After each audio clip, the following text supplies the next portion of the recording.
হাই friends, মই সুৰং চেনেলত সম্প্ৰচাৰিত হৈ থকা সূৰুযমুখী ধাৰাবাহিকখনৰ আজিৰ খণ্ডটো চাবলৈ বহুত বেছি ভাল লাগিব।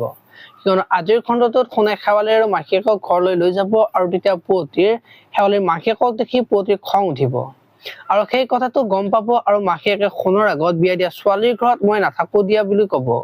তোমালোকৰ পৰিয়াল ডাঙৰ আৰু মই থাকিলে অসুবিধাহে হ'ব বুলি সোণৰ আগত ক'ব আৰু তেতিয়া সোণে সেই মানুহজনৰ ওচৰলৈ যাব নালাগে, আপুনি ইয়াত থাকিলে আমাৰ একো অসুবিধা নহয় বুলি কোৱা দেখিবলৈ পাব।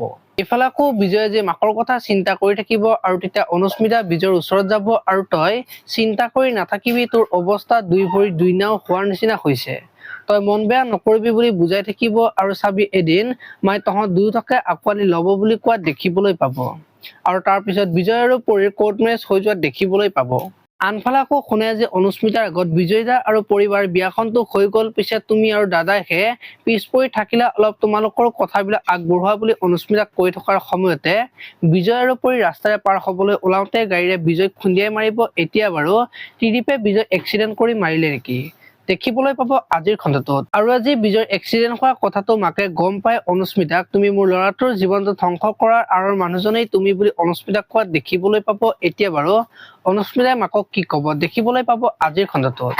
আপোনালোকে সূৰুযমুখী ধাৰাবাহিকখন চাই কেনেকুৱা পায় কমেণ্ট কৰি জনাব আৰু যদি আপোনালোকে এতিয়ালৈকে চেনেলটো ছাবস্ক্ৰাইব কৰা নাই তেতিয়াহ'লে চেনেলটো ছাবস্ক্ৰাইব কৰি ভিডিঅ'টোত এটা লাইক কৰি দিব। ধন্যবাদ।